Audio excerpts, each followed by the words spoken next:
ఛ! నేను లేనప్పుడు ఎంత ఘోరం జరిగిపోయింది.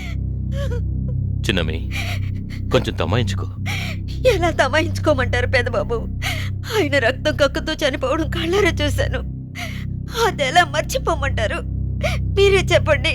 ఆ స్వామీజీని ఎవరు పిలిపించారో కాస్త చెప్తారా? ఆంజనేయుల్ని వాడే ఏదో చేసుండాలి.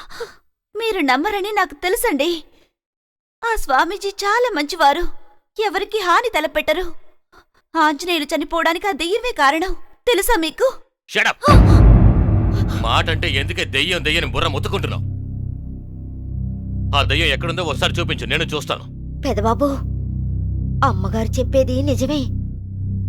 ఈ ఇంట్లో దెయ్యం ఉందయ్యా. చిన్నమ్మి, అన్నయ్య, ఈ ఇంట్లో దయ్యం ఉందన్నయ్య. నేను నాకే తెలియకుండా సమాధి వరకు వెళ్ళిపోయాను. ఆ రోజు ఆంజనేయులు లేకపోయింటే ఈ రోజు నువ్వు నన్ను చూసుండేవాడివి కావు. ఏమంటున్నావురా? తను చెప్పేది నిజమే బావా. ఆ దయ్యం ఒక్కొక్కరిని ఒక్కొక్క రకంగా టార్చర్ పెట్టింది.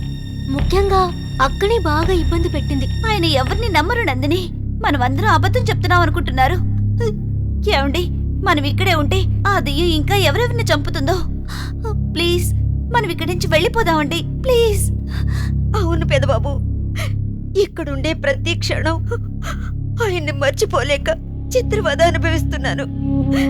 ఆయనే ఇంట్లో లేనప్పుడు ఇక నాకు ఇక్కడ ఏం పని చెప్పండి? దయచేసి నన్ను పంపించేయండి పెదబాబు. నేను మా పుట్టింటికి వెళ్ళిపోతాను. చిన్నమ్మి, నువ్వెక్కడికి వెళ్ళకలేదు. ఏ సమస్య వచ్చినా నేనున్నానుగా, నేను చూసుకుంటాను. నువ్విక్కడే ఉండు. నన్ను క్షమించండి అయ్యగారు, నేను వెళ్ళిపోతాను. సరే చిన్నమ్మి, నీ ఇష్టం వచ్చినట్టు చెయ్యి.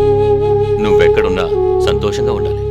బావా, వీలైనంత త్వరగా మనం హైదరాబాద్ వెళ్ళిపోదాం బావా. అవునన్నయ్య, let us go from here. Please. Please అండి, వెళ్ళిపోదాం. ప్లీజ్ బావా. అలాగే, రేపే వెళ్ళిపోదాం. పేరెంట్స్ ని ఎదిరించి సినిమా యాక్టర్ అవ్వాలని ఇక్కడికొచ్చాను. అవకాశాల కోసం ఎంతో తిరిగాను, కానీ నా ఆశ నెరవేరలేదు. మళ్ళీ అమ్మా నాన్న దగ్గరికి వెళ్ళడానికి మొహం చెల్లలేదు. అవకాశాల కోసం